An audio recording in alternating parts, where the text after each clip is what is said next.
Hello and welcome to #Africa. I'm Michael Marilia.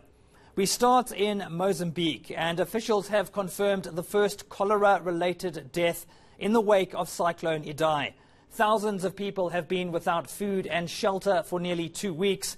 Now they face another adversary in the form of cholera, a waterborne disease that kills within hours if it's left untreated. Health workers in Mozambique are battling to save the sick. More than 100 cases of cholera have now been confirmed in the port city of Beira following a devastating cyclone which has affected tens of thousands across the region. Government and aid agencies are fighting to contain the spread of the disease, which has already claimed its first victim. The World Health Organization says cholera vaccinations started this week with the arrival of 900,000 doses of medicine. We expected this, we were prepared for this, we have doctors in place, so this is what we're doing at the moment. Among the despair, there is some hope. Samuel Chow is one of several babies born in the aftermath of Cyclone Idai. But the conditions he'll be returning home to are less than ideal. His house is missing a wall and the roof has been damaged. He's still one of the luckier babies. Some areas remain flooded, making it difficult for women to reach a hospital to access health care. The UN says 45,000 births are expected over the next 6 months. Of those, 7,000 are at risk of life-threatening complications because of the flooding and devastation. Africa is proving that it can produce top scientists. South African doctors have used 3D printing to transplant an ear bone.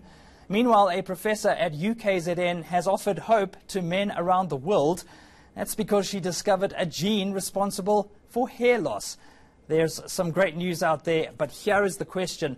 Are we using science to solve our biggest problems? Some answers now. Dr. Palesa Sekhatjani is a research specialist at the Human Sciences Research Council. Doc, thanks so much for joining us. You've raised concerns about the use of science when it comes to Cyclone Idai, a tragedy which unfolded in this region, which continues to unfold. It seems that regional officials were late in invoking what you've called protocols, which could have possibly saved or helped millions of lives across the region. Yes, indeed, Michael. SADC has a number of protocols, and I mean some of the protocols, it's a protocol on health and a protocol on science and technology, which it's fairly new. It's just been developed a few years ago. Those are the protocols that should have been invoked in terms of mobilizing the skills. SADC in particular, it's rich in producing the biological sciences, and we are also seeing the numbers in terms of engineering. They are picking up, and thanks to the investment that we are driving and putting in producing those engineers. So if we are producing about 60% or 65% of the skilled labor in the biological sciences, how come we are not able to mobilize those skills to respond to a regional crisis? I mean, like now with the Cyclone Idai, it was reported, there was a monitor that reported that we are going to be hit by the Cyclone Idai. And very well knowing that if it hits about 3 countries, therefore any outbreak is imminent. And yes, we are now sitting with cholera. There is a cholera vaccine. We are also investing a significant amount of money to producing vaccines, particularly South Africa. So I know that complaint always comes that South Africa is jacking most of the regional burden. But it's about time that if a chairperson of a region has that skill to also anticipate what is about to hit us regionally, to start making sure that we put those skills to respond, because all the time Africa, it's known that such risks are left into the hands of the global agencies such as UNESCO and WHO and so on. So the question comes to mind that when are we going to take the Africa's Capital serious?